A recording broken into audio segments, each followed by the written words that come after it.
No programa de hoje, o nosso entrevistado é o desembargador aposentado José Fernandes Filho. Desembargador, muito bem-vindo, é uma satisfação receber o senhor aqui. Muito obrigado pela presença.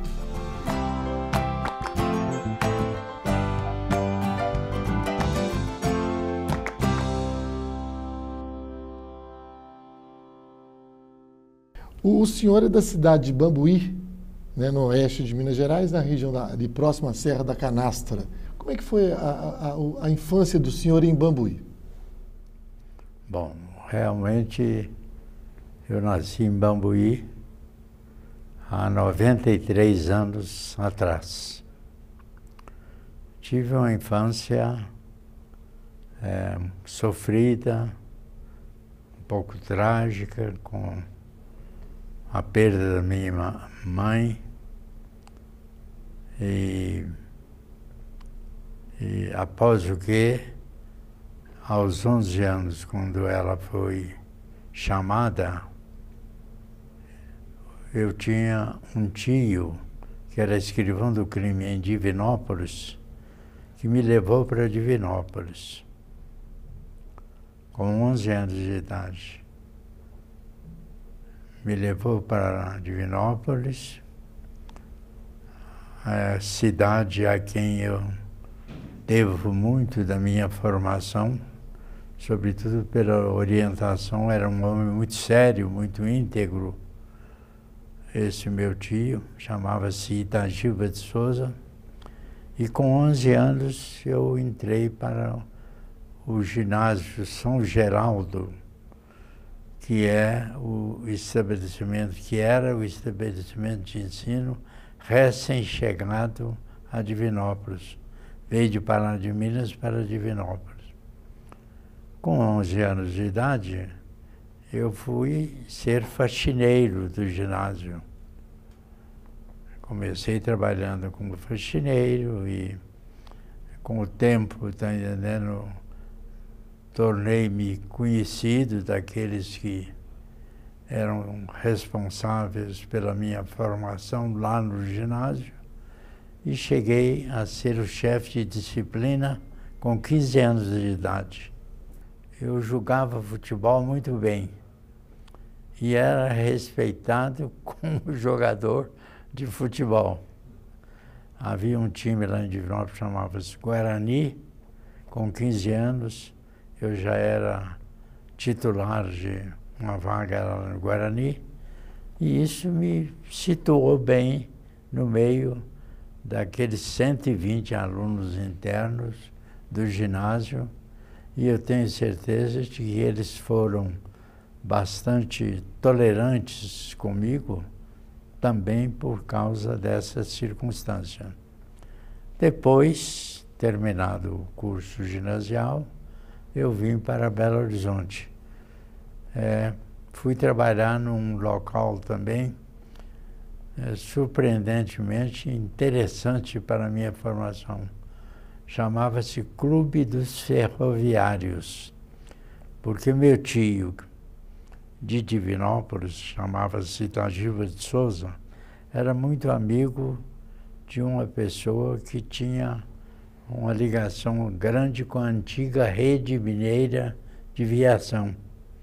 E esse amigo dele, que era um dos diretores da rede mineira de viação, me acolheu, me levou para o tal Clube dos Ferroviários, onde eu fiquei até completar, por assim dizer, a minha puberdade aos 15 anos. E eu confesso que desde Bambuí, apesar da tragédia que envolveu a morte da minha mãe, e depois, um pouco mais tarde, a morte de meu irmão, que, como ela foi também assassinado, eu tive a oportunidade de colher de todos esses fatos, lições assim muito importantes para a minha formação moral. O senhor tem 4 irmãos, 2 irmãs e 2 irmãos. Um faleceu, como o senhor disse, né, naquela época, e os outros irmãos vieram para Belo Horizonte também, ou não? Viemos para Belo Horizonte, primeiro para Divinópolis, os 4 irmãos. Viemos os 4. O meu irmão, que Deus já levou, ele não gostava de estudar. Então ele foi para o ginásio São Geraldo, onde eu estava também, e fazia tudo o que podia para ser expulso do colégio, do ginásio. Acabou sendo expulso do ginásio, porque num determinado dia ele tirou do vidro aquele material que eles colocam para colocar o vidro nas janelas, eu não sei como é que chama bem esse material, ele tirou todo o material. Chegou um ponto que o diretor do ginásio disse que ele não poderia continuar no ginásio, e ele saiu, voltou para Bambuí. A minha irmã mais velha ficou em Divinópolis, e eu vim sozinho para Belo Horizonte, porque a mais nova foi criada pela minha avó paterna. Quando a minha mãe morreu, ela era de uma criança de berço, tinha 2 meses de idade. Então, ela ficou lá e continuou. Então, vim para Belo Horizonte, sozinho, praticamente sozinho, e passei a trabalhar nesse clube dos ferroviários. Desembargador, agora, como é que foi a parte que o senhor se interessou pelo direito?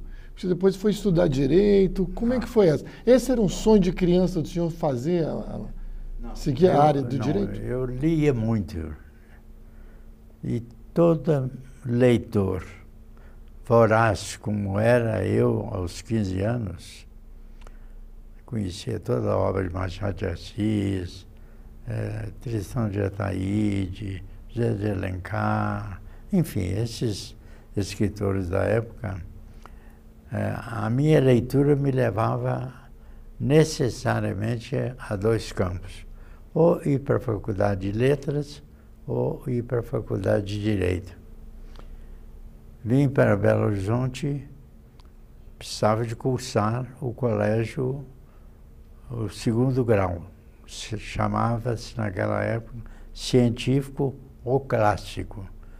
Eu fiz um concurso, era admissão no colégio, um antigo colégio estadual, era por concurso. Fui feliz, tirei o 1º lugar no concurso e fui admitido no colégio estadual na área do curso clássico. Daí, para eu escolher entre direito e letras, eu optei pelo direito e fui fazer o direito na Escola Mineira de Direito da Pontifícia Universidade Católica, que está hoje ainda lá no campus, na Gamileira, tá? Essa foi a razão da minha opção para o curso de Direito. Perfeito. Desembargador, nós vamos para um pequeno intervalo agora. No próximo bloco vamos falar sobre a magistratura, a vida do senhor na magistratura. Voltamos já.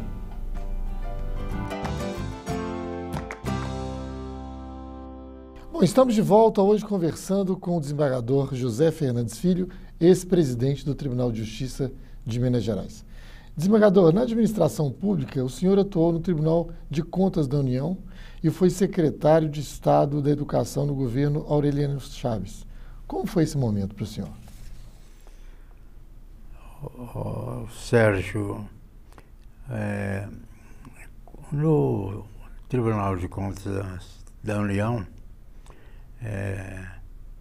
de cuja delegacia eu fui chefe, eu tinha por função rever as prestações de contas daqueles funcionários públicos federais que aplicavam verbas, dotações, em função de acordos feitos e sujeitos à jurisdição, mercê da formação que eu, com muita gratidão minha, obtive de todos aqueles que ajudaram na minha formação. Eu, como delegado do Tribunal de Contas em Minas Gerais, eu realmente fui bastante rigoroso no cumprimento desse dever. Nessas condições, tomava providências, glosava despesas e outras atividades do gênero. Na Secretaria de Estado da Educação, por onde eu passei, quando convidado pelo governador Aureliano Chaves, eu deveria assumir o cargo de secretário de Estado da Educação, eu tive uma surpreendente, não agradável surpresa.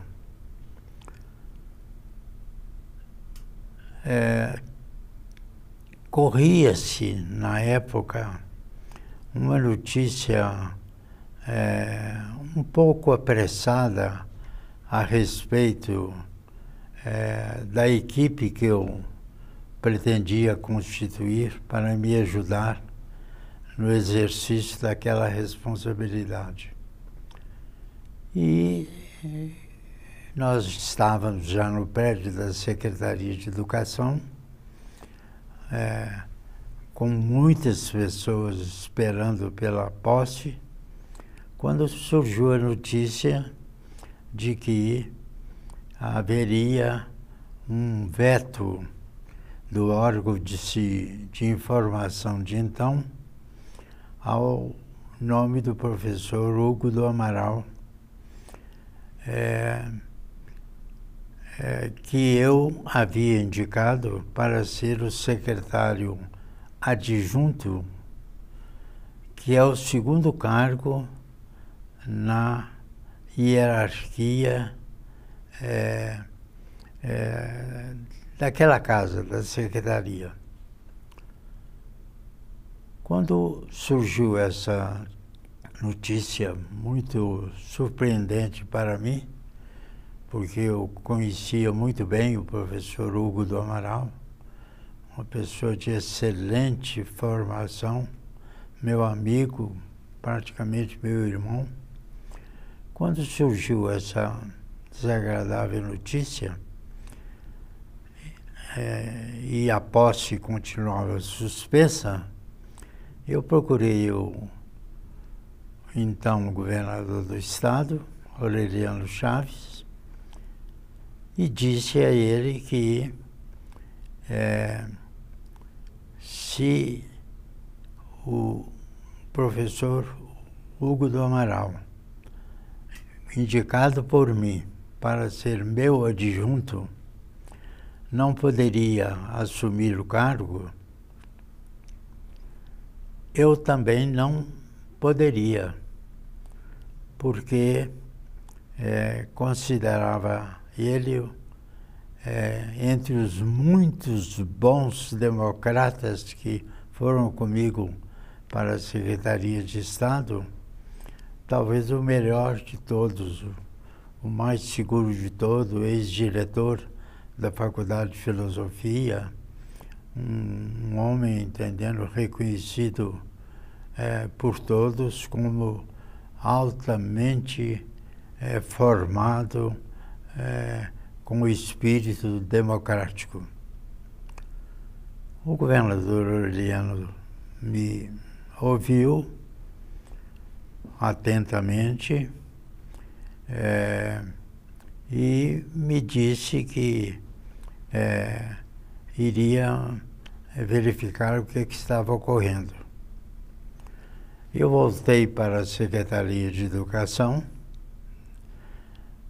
apinhada de gente que lá estava, porque nós granjeamos muitos amigos durante a vida, e eu tenho a alegria de proclamar que eu também granjeei, apinhada de muita gente, mas estávamos aguardando a palavra final do governador Aureliano Chaves.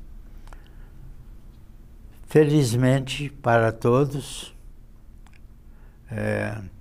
o equivocado veto feito pelo então Serviço Nacional de Informações ao nome do professor Hugo do Amaral foi retirado, porque certamente foi fruto de algum equívoco, de alguma informação maldosa a nosso respeito, e tendo sido retirado, nenhum óbice mais haveria a posse.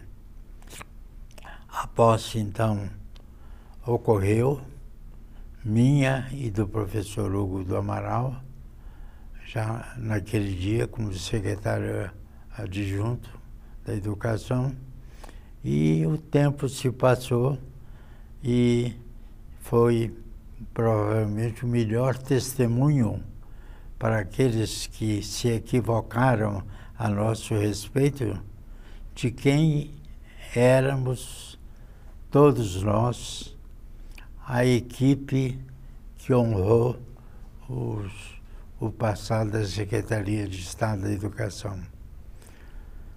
Eu confesso a você que falo com humildade, mas também com muito orgulho, com muito amor à verdade, que eu tenho hoje, aos 93 anos de idade, absoluta certeza de que nós, eu e minha equipe, à frente da qual estava o honrado professor Hugo do Amaral, desempenhamos da melhor maneira possível os nossos encargos, deixando na Secretaria de Educação um traço de crescimento do órgão, de afirmação do órgão, de seriedade da equipe que trabalhou comigo, e do que eu acredito hoje todos são testemunhas. Como presidente, o senhor teve uma atuação muito marcante e teve, inclusive, uma participação muito importante em relação aos juizados especiais. Eu queria que o senhor falasse sobre isso. Como desembargador, eu cheguei a presidente do tribunal, sabe? Felizmente muito bem quisto, sem resistência nenhuma. E a Constituição previa a criação dos juizados especiais. Mas não existia ainda juizado especial no Brasil. Eu cheguei à conclusão de que o juizado especial poderia oferecer uma contribuição muito rica, muito significativa para a prestação jurisdicional. Fui a Brasília, era presidente do Supremo Tribunal Federal, o ministro Sepúlveda Pertence. Falei para ele sobre a possibilidade de criação dos juizados especiais, convenci-o da conveniência de se criar os juizados especiais. Ele me deu todo o apoio, foi comigo para o Congresso Nacional, e do Congresso nós arrancamos a fórceps a Lei 9.099, que autorizava os estados a criar os juizados especiais. Os juizados especiais no Brasil inteiro foram criados.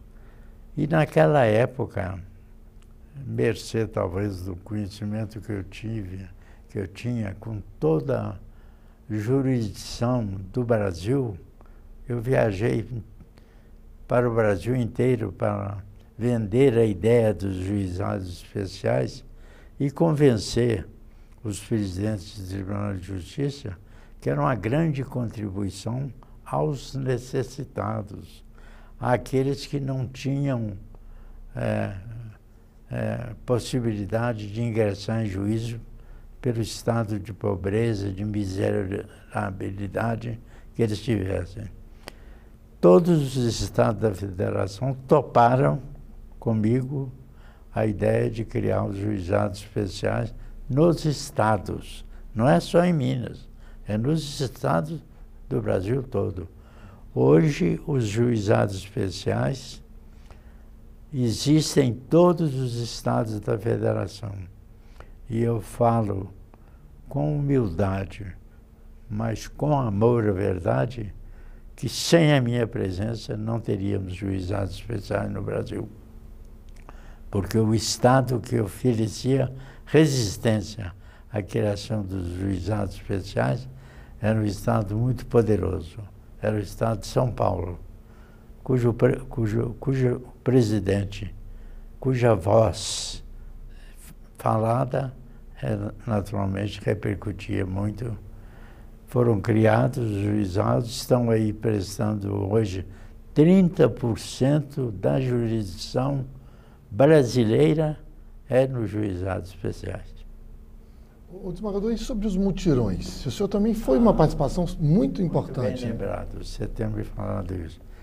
Eu era presidente do Tribunal de Justiça e senti na carne a justificada crítica de que o judiciário era lerdo, lento, não andava e que os processos não se acumulavam. E em Minas Gerais nós tínhamos 1.400.000 processos. Eu saí de Belo Horizonte, sede do Tribunal de Justiça, do qual eu era presidente, e visitei todas as comarcas do estado. Fazendo o quê? O mutirão, que foi um trabalho em que todos os juízes participavam. Nós fazíamos encontros em grupos escolares, fazíamos encontros em sindicatos, onde era possível, para desbastar o serviço judiciário.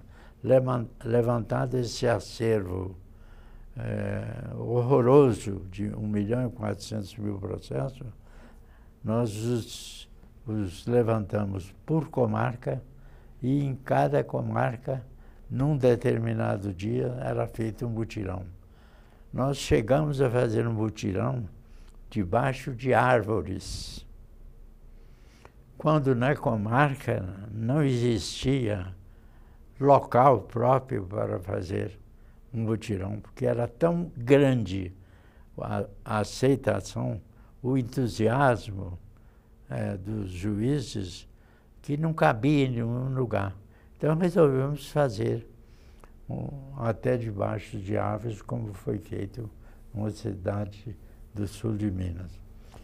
Esses juizados especiais, aqui em Minas, foram feitos não com recrutamento, mas com a adesão da magistratura estadual. Eu não queria que ninguém fosse para o mutirão se não estivesse convencido de que o mutirão era um serviço que nós estávamos prestando ao jurisdicionado em Minas Gerais. Ninguém foi convocado, nenhum juiz veio compulsoriamente para o mutirão. Todos vieram porque aderiram à ideia de nós passarmos um espanador e tirar a poeira, tá entendendo? Que realmente cobria essa massa imensa de processo. Ao final do mutirão, de 1.400.000 processos, nós conseguimos reduzir para 700.000 processos. num trabalho do qual eu tenho muito orgulho, porque foi um trabalho voluntário. No estado inteiro, só um juiz não quis trabalhar no mutirão. E foi respeitado, era direito dele. Não havia convocação. Hoje é muito comum fazer reuniões no judiciário, fora do judiciário, nas escolas judiciais. E essas reuniões hoje são feitas de uma forma, a meu ver, muito defeituosa. São convocados para participar das reuniões os funcionários do órgão que pratica o ato. Você sabe disso melhor do que eu, que às vezes os assistentes da reunião, que estão ali 50, 100, 200, não são pessoas que aderiram à ideia, assumiram a ideia, mas que, convocados pelos seus superiores hierárquicos, acudiram a essa convocação, deixando de prestar serviço na hora do seu expediente de trabalho. Esse é um grande equívoco. As coisas só funcionam bem quando se dá uma espontânea adesão às ideias, assumindo cada um a sua responsabilidade, por menor que seja, na construção do objetivo que se pretenda. Desembargador, vamos para mais um intervalo? Daqui a pouco a gente vai voltar, porque eu quero falar sobre os 150 anos do Tribunal, que está agora a criação, né, de 150 anos do Tribunal para esse ano, e para o ano que vem também a instalação do TJMG. E também sobre curiosidades. A gente volta daqui a pouco. Bom, estamos de volta hoje conversando com o ex-presidente do Tribunal de Justiça de Minas Gerais, desembargador aposentado José Fernandes Filho.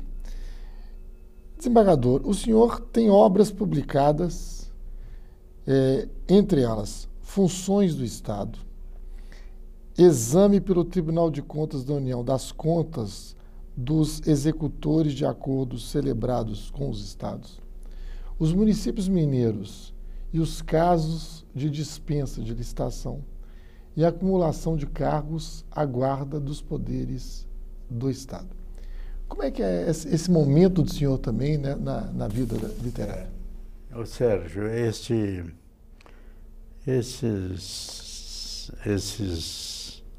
referenciais que você que você mencionou agora, eles estão em grande parte num livro em que eu os englobei, chamado Minha Candeia.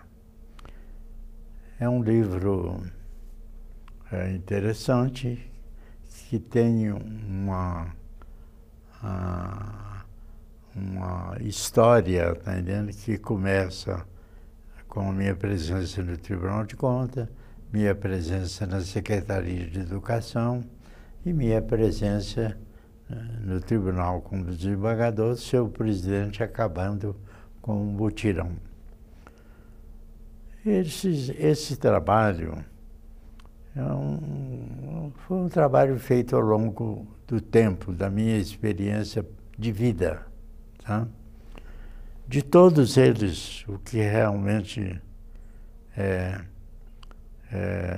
me enternece, me sensibiliza,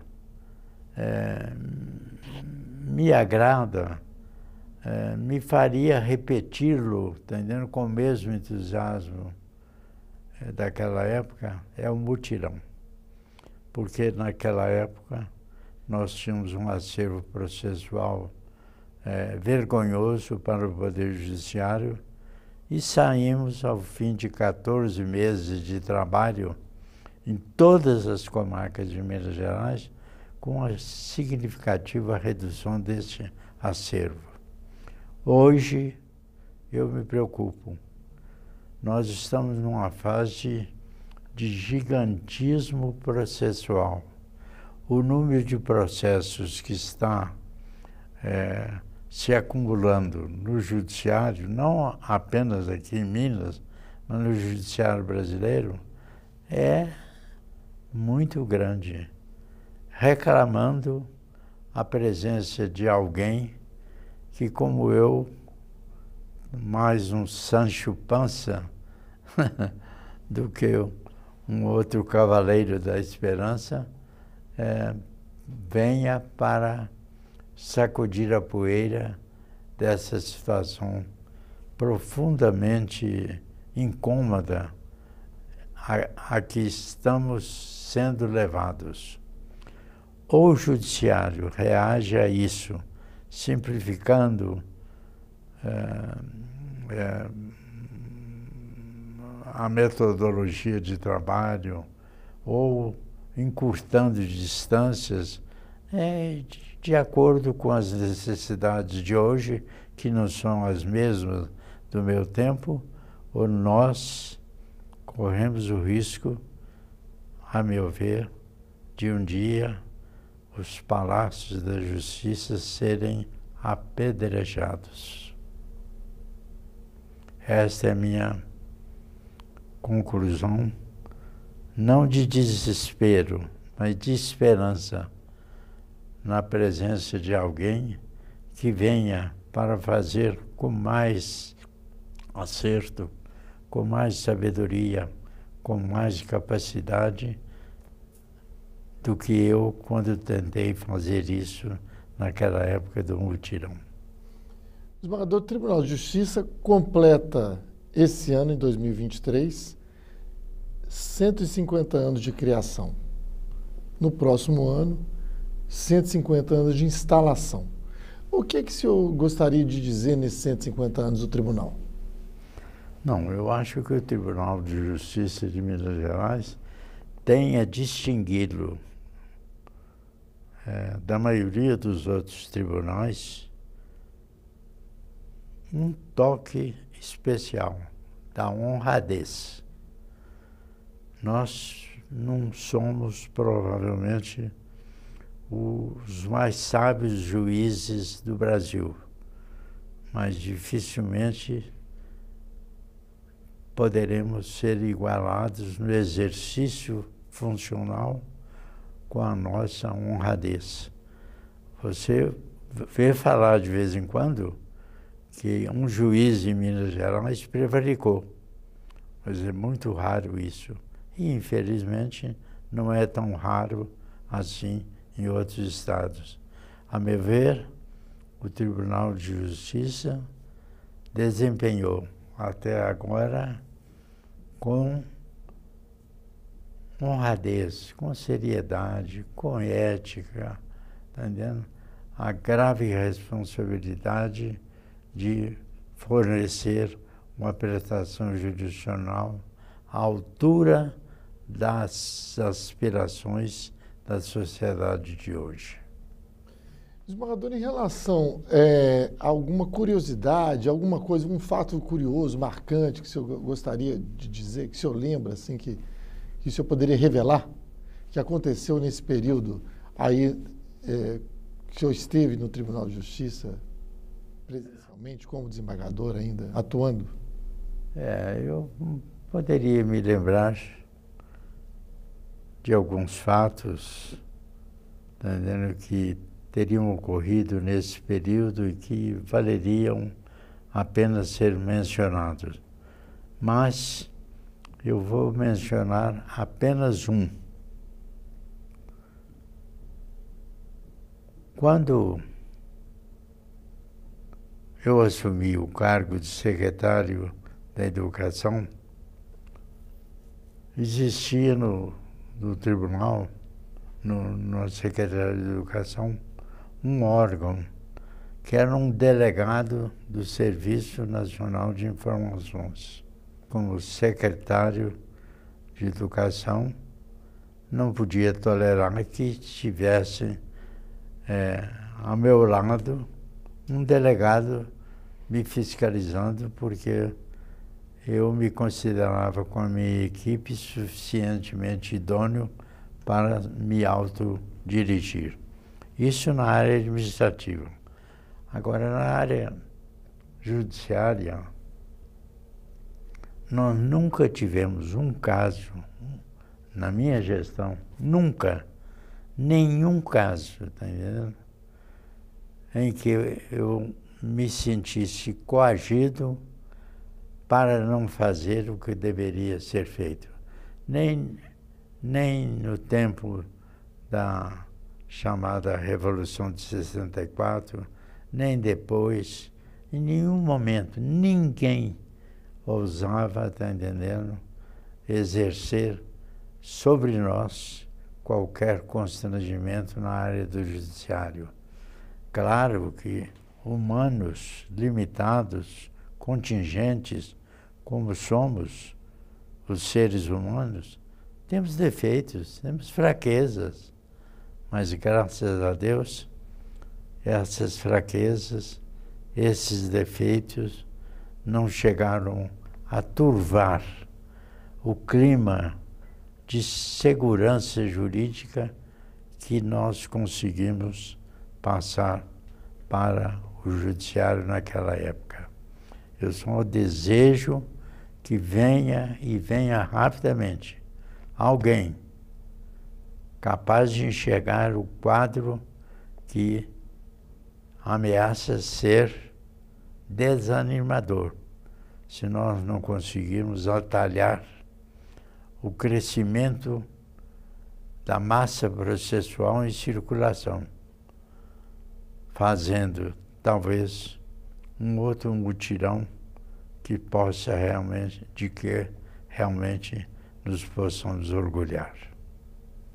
Desembargador, estamos chegando ao fim da entrevista. Eu gostaria de saber do senhor o seguinte: o programa chama História de Vida. O que é a vida para o senhor? Ah, muito boa pergunta. Para mim, a vida só tem sentido quando ela estiver a serviço dos outros. Eu não tenho a menor dúvida a esse respeito. E acredito que até agora, já no nonagenário, tá entendendo? Continuo com essa crença. Você só será feliz se você se puser a serviço do outro. Maravilha. Desembargador, agradeço mais uma vez a presença do senhor. Parabéns pela belíssima história de vida e muito obrigado pela atenção nos conceder essa entrevista.